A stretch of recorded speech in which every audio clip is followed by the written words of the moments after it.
क्या गरिमा जी आप बोल रही हैं? आप भी ये बात करेंगे? बीजेपी पर सवाल उठाना, चुनाव आयोग पर सवाल उठाना कैसे हुआ? बोलनी गरिमा जी, आप अपने फंडामेंटल पहले क्लियर कीजिए। और मेरी आपसे हमेशा प्रॉब्लम होती है। थोड़ी सी चतुराई भी कर रहे हैं क्या छोटे भाई? भाई इलेक्शन कमीशन पर सवाल उठाना कैसे हो गया बीजेपी पर सवाल उठाना? थोड़ा सा लॉजिकल बात करिए। ओ गरिमा जी, ये है ना आपका काम है, आप एंकरिंग करिए। ये अच्छा नहीं लगता है हर बार आप जिस प्रकार से जाती है। डांटिए मत, मैं डर जाती हूँ भाई। दोस्तों, आज दिल्ली में इलेक्शन है। इस इलेक्शन से पहले आज इंडी गठबंधन वाले की क्या हालत हो गई है इस बार पता नहीं। जो भी हो इलेक्शन रिजल्ट में, लेकिन होगा तो बड़ा मजेदार। जरा देखिए इस डिबेट के अंदर में बीजेपी प्रवक्ता रोहन गुप्ता ने कैसे बढ़िया से धोया है एंकर को और कैसे बताया है कि बाकी को तो छोड़ो, तुम कैसे से बात कर सकते हो। देखोगे तो आप भी हैरान रह जाओगे। डिबेट बहुत ही जबरदस्त है, बहुत ही मजा आएगा। अंत में तो देख के आप हैरान रह जाओगे। आप देखो इस वीडियो को, बहुत इंटरेस्टिंग है। और अगर आप चैनल पर नए हैं, चैनल को सब्सक्राइब कर लीजिए, वीडियो को लाइक कर दीजिए, क्योंकि ऐसी वीडियो आपके लिए आगे भी आते रहेंगे।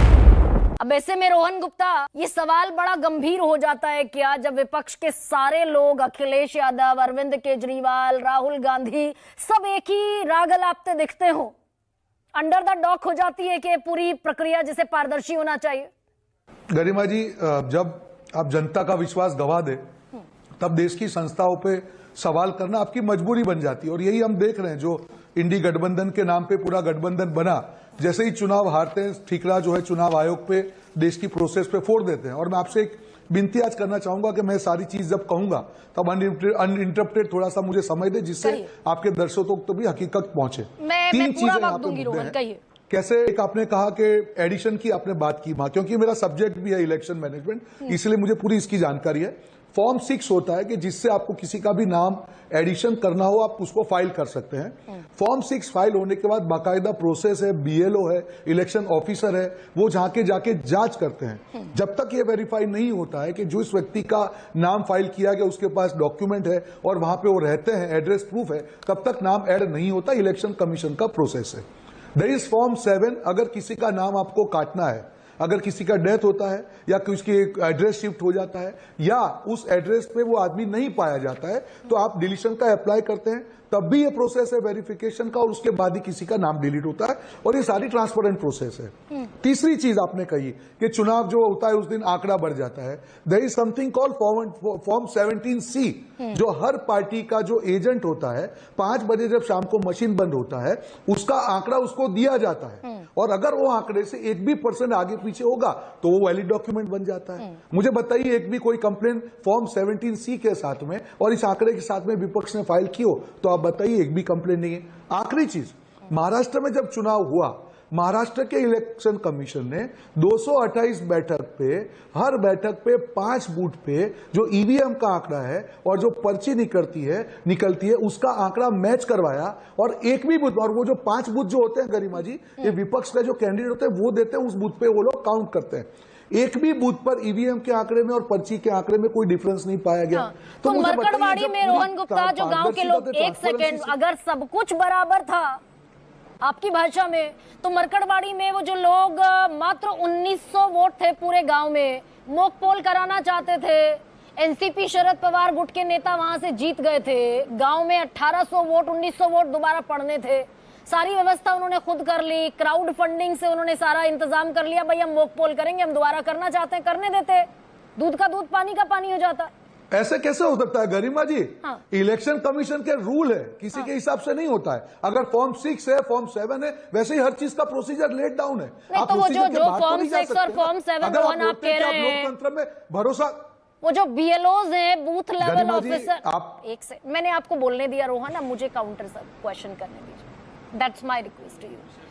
ये जो बूथ लेवल बूथ के जो ऑफिसर है, रिटर्निंग ऑफिसर हैं, कौन है ये? भाई सब सरकारी अधिकारी हैं, आंगनबाड़ी के कर्मचारी हैं, सब सरकार से तनख्वाह पाते हैं। क्या गरिमा जी आप बोल रही हैं? आप भी ये बात करेंगे? मतलब आप सारे जो सरकारी कर्मचारी अपना घर बार छोड़ के इतनी मेहनत करते हैं, आप उसमें सवाल उठाने लगे? आप प्रूव करिए। ये तो फिर आपको विश्वास ही नहीं है। अगर किसी का नाम जो विपक्ष के नेता कहते हैं, एक मिनट सुन लीजिए, अब बात सुनिए, आप मेरी बात को कंप्लीट होने दीजिए। आप कहते हैं कि 70 लाख नाम ऐड हुए, आपकी इतनी बड़ी पार्टी है, 4 बार इलेक्शन के पहले वोटर लिस्ट डिक्लेयर होता है, आपको जहां पे भी लगाओ कि यहाँ पे 2 लाख नाम एक्स्ट्रा ऐड हुए, आप जाके उसका फाइल करिए। अभी वो कह रहे थे कि एक बिल्डिंग में 7000 नाम ऐड हुए, तो उसका प्रोसेस कीजिए ना, फाइल कीजिए। अच्छा, ये दिल्ली में इलेक्शन कमीशन ने बाकायदा डोर टू डोर जाकर दिल्ली में इलेक्शन कमीशन ने डोर टू डोर जाकर समरी रिवीजन के बाद 29 अक्टूबर को वोटर रोल जारी कर दिया और वोटर रोल जारी करने के बावजूद 2.25 लाख वोटर बढ़ गए। भाई डोर टू डोर वो प्रोसेस जिस इलेक्शन कमीशन की आप बात कर रहे हैं उसकी विश्वसनीयता पर कोई सवाल नहीं है। डोर टू डोर आपने वेरीफाई भी कर लिया और फिर 2.25 लाख वोटर बढ़ गए। मैं आपको एक छोटी सी बात कहता हूं। हाँ। इसका भी आप ऑब्जेक्शन उठाइए ना राइटिंग में। हाँ। उसकी प्रोसेस से बाहर election commission can not grow out of the process which is written by our constitution. It is bound. आप सुप्रीम कोर्ट है, कोर्ट आप उठाया, वही तो उठाया 288 संजय सिंह ने वही उठाया कि प्रवेश वर्मा के ये सारे आपके सांसद हैं। एविडेंस बताइए, एविडेंस नहीं। एक सेकेंड, ये तो बाकायदा एविडेंस पर है रोहन गुप्ता कि चार वोट बने हुए थे लोकसभा के वक्त पर, विधानसभा में 33 वोट बढ़ गए। सीपी जोशी के घर से 28 वोट निकल आए, कमलेश पासवान के 26 निकल आए, पंकज चौधरी के 26 निकल आए। अगर किसी की एक मिनट गरिमा जी, तो आप एक मिनट, कैसे एविडेंस हुआ? अगर किसी का सही वोट अगर अंदर नहीं डाला गया है, अगर उसने एप्लीकेशन फाइल हुआ तो कैसे एविडेंस ये गलत हो गया? नहीं तो प्रवेश वर्मा से पूछा बीजेपी ने कि भाई उनके बंगले पर ये 33 वोट अचानक कहां से पैदा हो गए? गरिमा जी तो आप करिए ना, ये फॉर्म नंबर 6 है 7 है। अगर प्रोसेस इलेक्शन कमीशन ने नहीं फॉलो किया आप कोर्ट में जा सकते हैं। आप डिबेट में तो इलेक्शन कमीशन पे सवाल मत उठाइए। ये एविडेंस कैसे हुआ? Number of increase in voter application, how it is evidence? आप मुझे बताइए। नहीं, बीजेपी पर सवाल उठाना रोहन, एविडेंस कैसे हुआ? बीजेपी पर सवाल उठाना, चुनाव आयोग पर सवाल उठाना कैसे हुआ? बोलना नहीं, ये बीजेपी के जितने सांसद हैं रोहन, ये कैसे हुआ? भाई ये जिम्मेदारी तो लेंगे रोहन गुप्ता। ये तो चुनाव आयोग पे सवाल हुआ। बीजेपी के सांसदों की बीजेपी पे कैसे हुआ?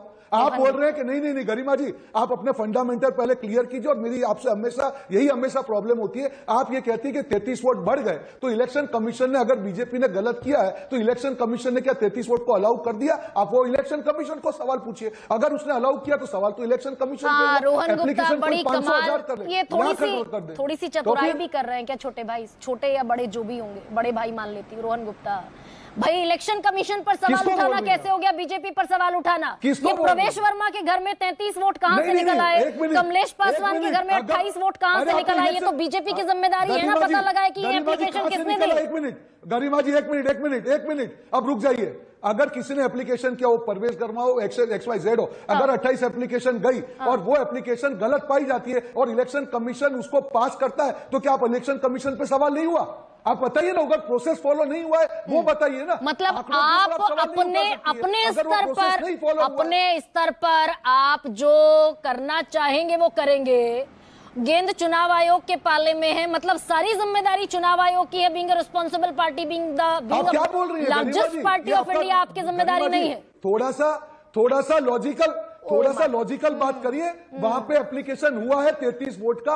अगर आपको इलेक्शन कमीशन उसको रिजेक्ट करती है, आपके सामने, देश के सामने आपको आंकड़े लेके आने चाहिए। 33 लोग कौन है रोहन? आप ऐसे ही मत सवाल उठाइए प्लीज। मैं जो सवाल उठा रही हूँ बहुत जायज सवाल। अरे आप क्या बात कर रही हैं? आप इलेक्शन कमीशन, मैं पूरी डिबेट में मौका दूंगी रोहन गुप्ता को। ये प्रवेश वर्मा के घर से 33 लोगों की जो एप्लीकेशन गई है, उन 33 लोगों का नाम और प्रोफाइल दे दीजिए इस डिबेट में। गरिमा जी, ये है ना आपका काम है, आप एंकरिंग करिए। ये अच्छा नहीं लगता है हर बार आप जिस प्रकार से जाती हैं, ठीक है? आप डिबेट के पहले मुझे बोल देती, मैं आपके सामने लेके आता। ये क्या तरीका है? आप हर चीज पे सवाल उठाती है। पूरी डिबेट में स्टार्टिंग से देख रहा हूं, आप सवाल पे सवाल उठाई जा रही है, फिर बोल रही है मेरा सवाल नहीं है। आप कैसे प्रोसेस पर सवाल उठाती है? और अगर गलत है, मैं मान लिया, मैंने अब रोहन जी, ये बड़ा रोहन जी एक्सेप्ट करने से काम नहीं होता। नहीं गरिमा जी, ये तरीका आपका बिल्कुल गलत है। ये चौथी बार नहीं होगा कूल डाउन, क्योंकि आपको मैं बहुत आराम से भाई आप डांटिए मत, हर बार इलॉजिकल बात करती हैं, कुछ भी बात करती हैं आप। नहीं, आपको सीरियसली गरिमा जी आत्ममंथन करना चाहिए। डांटिए मत, मैं डर जाती हूँ भाई, वो है किस तरह परेशान हो जाती हूँ मैं।